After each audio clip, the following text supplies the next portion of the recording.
Enrico Macias, de son vrai nom Gaston Grenacia, né le 11 décembre 1938, fête ses 86 ans en tant qu'icône musicale majeure de France et du monde. Artiste porteur du riche héritage culturel de la communauté juive algérienne, il a surmonté la douleur de l'exil pour devenir un conteur musical adoré, auteur de chansons intemporelles sur l'amour, la paix et la patrie. Pourtant, sa carrière extraordinaire est empreinte d'une tristesse indicible, d'une mélancolie persistante, puisant sa source dans les souvenirs indélébiles de son lieu de naissance et la perte irréparable de sa terre natale, une perte à la fois personnelle et historique, car c'est le fantôme de l'exil qui le hante depuis près de 6 décennies. Aujourd'hui, il poursuit une activité artistique soutenue, continue de tourner et de composer, mais sa voix, toujours aussi passionnée, porte en elle les vibrations d'une nostalgie inextinguible pour l'Algérie d'avant son indépendance, un pays qu'il ne peut plus retourner. Cette tristesse n'est pas celle d'un échec, mais celle d'un homme déraciné, tiraillé entre deux mondes, celui de la gloire et de la célébrité en France, et celui du souvenir et de la nostalgie d'un paradis perdu. La source de cette tristesse indéfinissable réside sans doute dans le douloureux départ d'Algérie en 1961, un événement qui le contraignit à se couper complètement de sa vie et de sa communauté, une blessure spirituelle qu'il tenta de panser par la musique, mais qui demeura toujours un vide impossible à combler dans son cœur.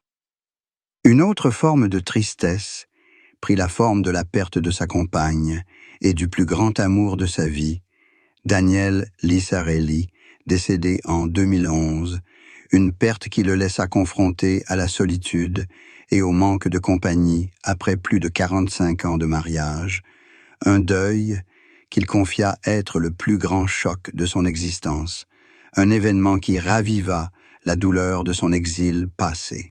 La tension entre le rôle de l'artiste constamment sous les feux de la rampe et celui de l'homme souffrant du deuil engendrait une grande fatigue intérieure. Le fait de ne jamais pouvoir se départir de sa notoriété publique accentuait sa solitude et la tristesse de devoir affronter seul le poids de l'âge et du deuil. Le plus grand mystère et la plus grande énigme qui entoure Enrico Macias réside dans la question « Que cachait-il » Peut-être dissimulait-il l'étendue de son désespoir de ne pouvoir retourner en Algérie, le fait que les invitations ou les autorisations de retour étaient toujours retardées ou politisées, ce qui engendrait une profonde frustration et un sentiment d'impuissance qu'il exprimait rarement en public.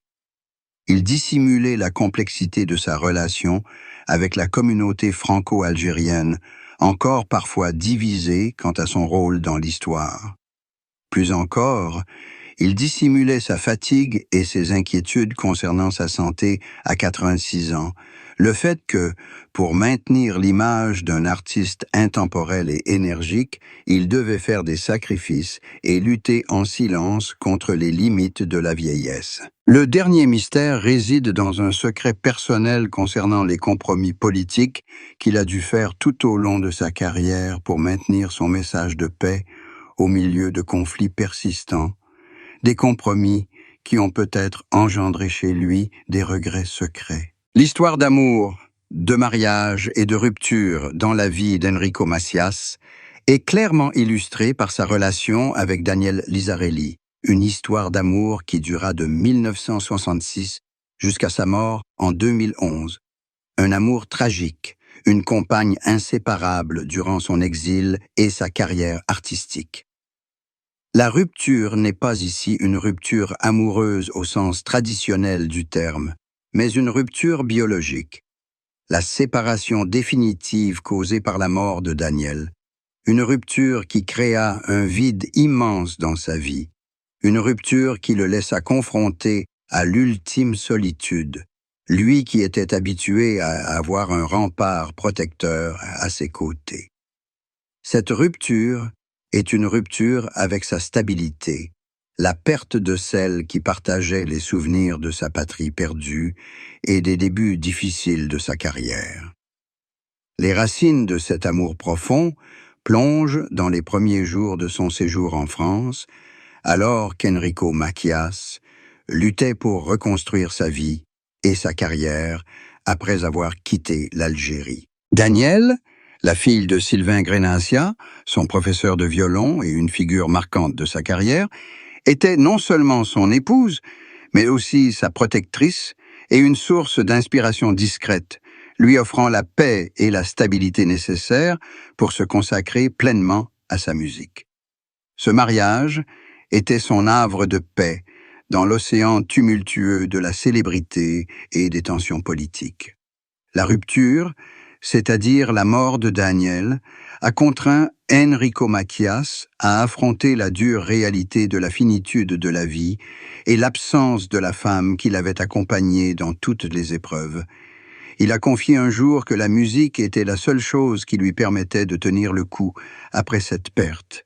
Mais la tristesse du deuil transparaissait toujours dans chacune de ses notes. Cette rupture fut un tournant douloureux dans la vie d'Enrico Macias, l'obligeant à réexaminer le sens de l'amour et l'héritage familial qu'il avait bâti avec Daniel, notamment leurs 3 enfants, Jean-Claude, Annie et Richard, qui représentaient le lien le plus fort qui unissait Daniel à lui. Une partie de sa tristesse provenait du regret d'avoir consacré autant de temps à sa carrière qu'à sa famille, un regret devenu vif et douloureux après la mort de sa femme. Leur relation n'était pas une rupture amoureuse, mais une rupture tragique, une rupture qui l'a poussé à chérir encore davantage sa mémoire et son héritage, et à continuer de diffuser leur message de paix à travers la musique. Il parlait de cette perte non seulement comme celle d'une épouse, mais comme celle d'une partie de son âme, une perte qui a profondément transformé sa vision de la vie, de l'amour et de la mort, le rendant plus réfléchi et serein dans ses dernières années. À 41 ans, en 1969, Enrico Macias était au sommet de sa carrière musicale internationale. Artiste reconnu et messager de paix, il s'était imposé grâce à des chansons aux influences méditerranéennes et judéo-arabes. Cette période fut marquée par des tournées mondiales et une popularité constante. Pourtant, même dans cette gloire, une tristesse lancinante persistait. Il s'efforçait de l'exprimer non par des lamentations directes, mais par une attention constante portée au thème de l'exil, de la paix et du mal du pays dans ses chansons et ses prises de parole publiques. Cette tristesse qu'il tentait d'expliquer à cet âge était le conflit intérieur entre sa gratitude envers la France, qui l'avait accueilli, et une nostalgie tenace pour l'Algérie. Le succès ne pouvait compenser la perte de ses racines, ni le manque de sérénité, un manque qui fit de lui un artiste en exil perpétuel. Il a laissé entendre, dans des interviews et à travers des chansons, comme « Adieu mon pays » ou « Malheur à celui qui blesse un enfant », que sa plus grande tristesse réside dans son incapacité à panser les plaies de la guerre et de la politique entre les communautés. Le fait que le message de paix qu'il transmet par sa musique soit parfois politisé et mal compris de toutes parts engendre frustration et solitude chez cet artiste qui aspire à dépasser les barrières, mais se trouve, malgré lui, au cœur des polémiques. Cette confession discrète, à 41 ans, est l'aveu de la lassitude de devoir constamment défendre sa neutralité et son humanité au milieu de fortes tensions politiques. Une lassitude qui l'a parfois laissé avec un sentiment d'isolement et d'incompréhension, tant auprès des communautés françaises que franco-algériennes. Cette tristesse se manifeste aussi par une angoisse quant à l'avenir de ses enfants, dans un monde encore marqué par les conflits, une angoisse qui a renforcé son rôle de père responsable et de protecteur de sa famille. À 41 ans, son choix de se consacrer à sa carrière et à sa famille lui offre une échappatoire psychologique à la tristesse des problèmes politiques et historiques persistants. Il a trouvé satisfaction et raison d'être en construisant une vie stable en France avec Daniel et les enfants, recréant ainsi une nouvelle patrie au sein même de son foyer. La tristesse qu'il partageait involontairement était la conscience de la fragilité de la paix et de la nécessité de lutter sans cesse pour la compréhension et la tolérance, une prise de conscience qui l'a poussé à travailler sans relâche, presque comme pour fuir le spectre de la haine et de la division dont il était témoin.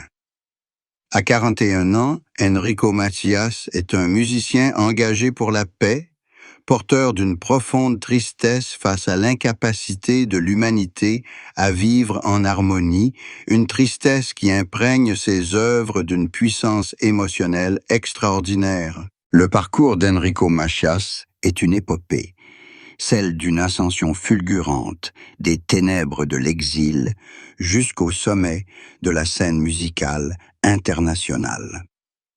Un parcours empreint de mystère, de calculs artistiques et de lutte personnelle contre les barrières politiques et culturelles. Le plus grand secret de sa carrière réside dans l'ampleur du rejet et de l'opposition auquel il a été confronté de la part de certains groupes politiques en France et en Algérie. Son message de paix et de dialogue culturel a fait de lui la cible d'hostilité et de critiques acerbes des deux camps, l'obligeant à une extrême prudence dans ses paroles et ses actes publics. Il a dissimulé le prix de sa neutralité dans ce long conflit, un prix qui incluait l'isolement diplomatique et l'interdiction d'entrer dans son Algérie natale, une souffrance qu'il a masquée par l'optimisme et sa passion pour la musique. Le second secret longtemps occulté par sa carrière fut le rôle crucial joué par son épouse Danielle, non seulement comme partenaire mais aussi comme conseillère artistique et manager discrète, l'aidant à naviguer dans les méandres de l'industrie musicale et le protégeant des pressions extérieures. Sa carrière a occulté l'influence incommensurable de Danielle sur ses choix musicaux et son image publique, le fait qu'elle était la garante de sa stabilité et de sa sincérité artistique. Sa disparition est devenue un douloureux secret, révélant l'absence de ce soutien crucial. Le dernier secret, et peut-être le plus poignant, est son combat contre les difficultés financières et les démêlés judiciaires après avoir été victime de plusieurs escroqueries dans les années 2000. Son parcours professionnel masquait un profond désespoir et un épuisement personnel, contraint de continuer à se produire et à travailler sans relâche jusqu'à un âge avancé pour rembourser ses dettes et préserver son héritage.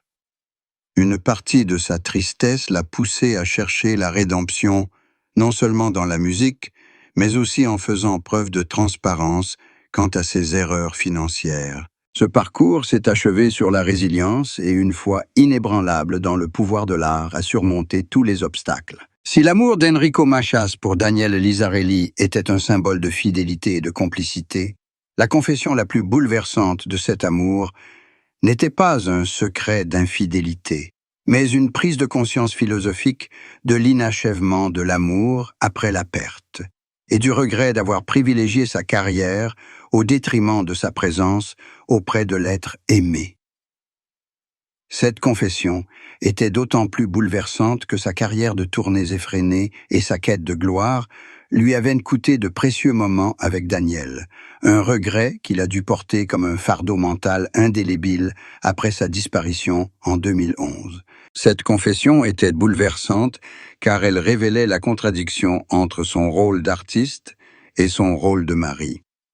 Il avait laissé entendre que son dévouement total à la musique et au message de paix était parfois une fuite face à ses responsabilités personnelles ou une peur d'affronter la normalité de la vie familiale. Il avouait que son plus grand amour avait souffert de ses absences fréquentes et que le prix de la célébrité était la solitude que Danielle a endurée pendant de nombreuses années, une solitude dont il n'a pris pleinement conscience qu'après sa disparition. Une partie de sa tristesse provenait de la prise de conscience tardive du sacrifice silencieux que sa femme avait consenti pour sa carrière. Sa seconde confession révélait son incapacité à faire face à la mort et à l'absence de sa compagne, le fait que la solitude après la disparition de Daniel était une blessure qui ne s'était jamais refermée et qu'il ne pouvait trouver un amour romantique capable de la remplacer. La confession la plus bouleversante était que son véritable amour s'était éteint en 2011 et qu'il avait dû apprendre à vivre avec le souvenir précieux des souvenirs, faute de pouvoir envisager un nouveau départ. Il confessait que son amour éternel résidait dans son attachement au passé, à Daniel et à sa patrie perdue, l'Algérie, un attachement devenu à la fois sa plus grande source d'inspiration et son plus lourd fardeau. Pour Enrico Macias, la question d'un nouveau mariage, s'il devait y en avoir un, était entièrement guidée par son attachement à la mémoire de Daniel Lisarelli et sa fidélité indéfectible. Après son décès, il a déclaré publiquement à plusieurs reprises qu'un nouveau mariage était impossible et inutile pour lui, que l'amour de sa vie s'était éteint et qu'il ne recherchait que de la compagnie et de l'amitié en cette fin de vie, et non un substitut à sa défunte épouse. Son nouveau mariage était pour lui l'affirmation que son amour pour Daniel était une destinée, un engagement éternel qui transcendait même la mort. La principale différence entre sa vision et celle des autres, concernant la recherche d'un nouveau partenaire, réside dans l'absence de stratégie amoureuse conventionnelle. Il n'a pas cherché à rendre sa vie parfaite à nouveau. Au contraire, il a accepté et célébré sa solitude comme une expression de sa loyauté envers Daniel. Il a laissé entendre que la stabilité de sa vie personnelle actuelle est due à la présence constante du souvenir de Daniel et au soutien de ses 3 enfants, qui sont devenus son lien le plus fort. Sa conception d'un nouveau mariage est la reconnaissance que leur relation a transcendé toute définition personnelle pour devenir partie intégrante de son héritage artistique et de sa vie. Il recherche un engagement capable de continuer à lui offrir un soutien psychologique et une authenticité émotionnelle dans un monde qui lui paraît de plus en plus étranger. Le nouveau mariage d'Enrico Macias est la douce constatation que la solitude du grand âge ne peut être apaisée que par la présence de sa famille et la poursuite de l'œuvre artistique qu'il a construite avec son épouse. Il a appris que le véritable amour est une adoration du passé et une vie consacrée à sa famille. En conclusion, on constate l'héritage de l'exil et de l'amour. Sa vie témoigne du pouvoir guérisseur de la musique et de la force de la loyauté envers sa patrie perdue et sa compagne disparue. La tristesse latente, nourrie par son désir ardent de retourner en Algérie et par la perte de Daniel, s'est muée en empathie et en une résilience artistique inébranlable. Premièrement, cette conclusion révèle que l'amour est le fondement de sa carrière. Son mariage avec Daniel Lisarelli n'est pas qu'une histoire personnelle, mais un témoignage de sa capacité à surmonter la tragédie et à préserver sa stabilité dans une vie tumultueuse.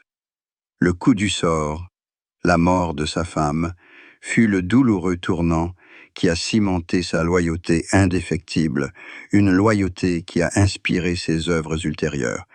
Il a démontré que la constance en amour peut engendrer la constance dans la diffusion d'un message de paix. Deuxièmement, cette conclusion met en lumière l'héritage du narrateur exilé. L'œuvre d'Enrico Macias a constitué une brèche politique grâce au langage universel de la musique, une brèche bâtie sur l'ambition de réconciliation et le sacrifice personnel, financier et physique. La tristesse de ne pouvoir retourner en Algérie l'a poussé à construire un pont culturel solide entre les communautés méditerranéennes. En conclusion, Enrico Macias est un symbole d'espoir et de fidélité.